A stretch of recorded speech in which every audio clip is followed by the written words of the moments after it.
दज्जाल इस्लामी दुनिया का वो फितना है जिससे हर नबी ने अपनी अपनी कौमों को आगाह किया था। आखिर दज्जाल आज कहाँ कैद है? वो जजीरा कहाँ है जहाँ इस बदबख्त को कैद किया गया, और उस जजीर को अब गूगल मैप से क्यों हटा दिया गया है? ऐसे कुछ लोग जिन्होंने दज्जाल से मुलाकात की, वो लोग इस जजीर पर कैसे पहुंच गए, ये सब हम आपको इसी वीडियो में बताने वाले हैं। इसीलिए इस वीडियो को पूरा देखें क्योंकि ये वीडियो आपके लिए बहुत जरूरी है। दज्जाल वो फितना है जिसके मुतल्लिक हजरत आदम अलैहिस्सलाम से लेकर हजरत मोहम्मद सल्लल्लाहु अलैहि वसल्लम तक तमाम पैगंबरों ने अपने अपने उम्मतियों को आगाह किया था। ये कयामत तक का सबसे बदतरीन फितना करार दिया गया है। दज्जाल शैतानी ताकतों का मालिक होगा, दुनियावी ताकतों से मालामाल होगा और उन्हीं के जरिए पूरी दुनिया में तबाही मचाकर रख देगा। आखिर दज्जाल इस वक्त कहाँ है और किस हालत में है? इसके मुतल्लिक एक अजीब व गरीब रिवायत हदीस की किताबों में मिलती है। हजरत फातिमा बिन कैस से रिवायत है कि एक दफा हजरत मोहम्मद सल्लल्लाहु ताला अलैहि वसल्लम नमाज से मिंबर पर तशरीफ लाए और फरमाया कि तमीमदारी पहले नसरानी थे लेकिन बाद में वो मुसलमान हो गए और मुझसे एक किस्सा बयान किया जिससे तुमको मेरे उस बयान की तस्दीक हो जाएगी जो मैंने दज्जाल के मुतल्लिक तुम्हारे सामने जिक्र किया था।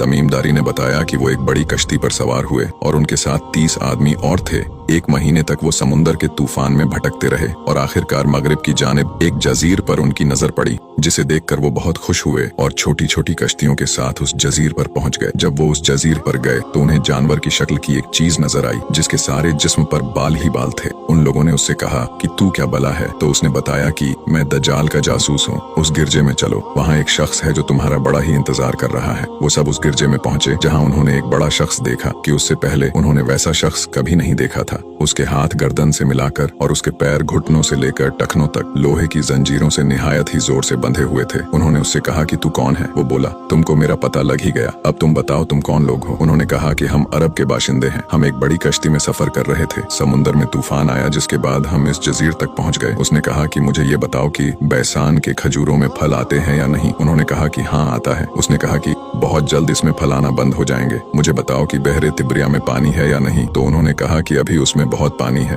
उसने कहा कि वो जमाना करीब है जबकि उसमें पानी न रहेगा। फिर उसने कहा कि सगर के चश्मे के इसके मुतल्लिक कुछ बताओ, उसमें पानी है या नहीं, और उस बस्ती के लोग अपने खेतों में पानी देते हैं या नहीं? हमने कहा कि इसमें बहुत पानी है और शहर के लोग इसके पानी से अपने खेतों की सिंचाई करते हैं। फिर उसने कहा कि मुझे अल्लाह के आखिरी पैगंबर के बारे में बताओ। तो उन्होंने बताया कि वो मक्का से हिजरत करके मदीना तशरीफ ले गए हैं। तो उसने कहा कि क्या अरबों ने उनके साथ जंग की है? हमने कहा हाँ। उसने पूछा, अच्छा तो नतीजा क्या निकला? हमने कहा कि वो वहाँ पर गालिब आ चुके हैं और लोगों ने उनकी इताअत कबूल कर ली है। उसने कहा कि सुन लो, अरबों के हक में यही बेहतर था कि वो उनकी इताअत कबूल कर लें। और अब मैं तुम्हें अपने बारे में बताता हूँ। मैं मसीह दज्जाल हूँ और वो वक्त करीब है जब मुझे यहाँ से बाहर निकलने की इजाजत होगी और मैं बाहर निकलकर सारी दुनिया पर घूमूंगा और 40 दिन के अंदर मक्का और मदीना के अलावा कोई ऐसा शहर नहीं